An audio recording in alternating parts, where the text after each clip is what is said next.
কিশোরগঞ্জের অষ্টগ্রামে এখনো পানির নিচে ২৫০০ হেক্টর জমি, ফলে বড় মৌসুমের বীজতলা তৈরি করতে পারছেন না কৃষকরা। দ্রুত পানি সরণের ব্যবস্থা না হলে বিপাকে পড়বেন ৩টি ইউনিয়নের হাজারো কৃষক। শহীদুজ্জামান শুভর তথ্যচিত্রে বিস্তারিত ডেস্ক রিপোর্ট। প্রতি বছর এই সময় বীজতলা তৈরিতে পুরোদমে ব্যস্ত থাকেন কিশোরগঞ্জের কৃষকরা, কিন্তু জলাবদ্ধতায় এবারের চিত্র সম্পূর্ণ ভিন্ন।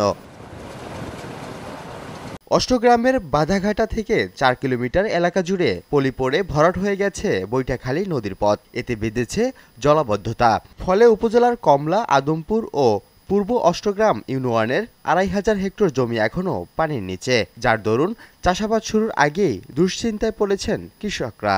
আমরা একবারে মরা, আমরা রেন চেন কইটা করতা যে রেন করতে দেবো আর ফুলা কাম করতে দেবো করতে আর আমরা কাম করতে।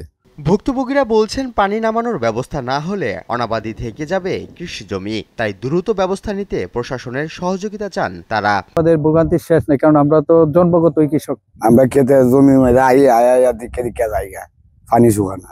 এদিকে তলিয়ে থাকা জমি থেকে প্রায় ৩০ থেকে ৩৫ হাজার টন ধান উৎপাদনের বিপুল সম্ভাবনা রয়েছে বলে জানান কৃষি কর্মকর্তা। আমরা আশা করব যেন তারা দ্রুত এখানে কাজ শুরু করতে পারে, যাতে কৃষকদের সমস্যা তারা স্থায়ী একটা সমাধান করতে পারে। উপজেলা নির্বাহী কর্মকর্তা বলছেন, পানিতে তলিয়ে থাকা জমি চাষাবাদের উপযোগী করতে সব ধরনের ব্যবস্থা নেওয়া হবে। বিষয়টি কৃষি বিভাগ সহ সংশ্লিষ্ট দপ্তরকে জানানো হয়েছে বলে আশ্বাস দেন তিনি। আমরা যে কার্যক্রম এবছর তাদের এই জলাবদ্ধতা যাতে নিরসন হয়, যা যা করণীয় সবগুলো আমরা অবশ্যই করব সরকারের সহযোগিতা। জলাবদ্ধতা নিরসনে স্থায়ী সমাধানের দাবি কিশোরগঞ্জের কৃষকদের।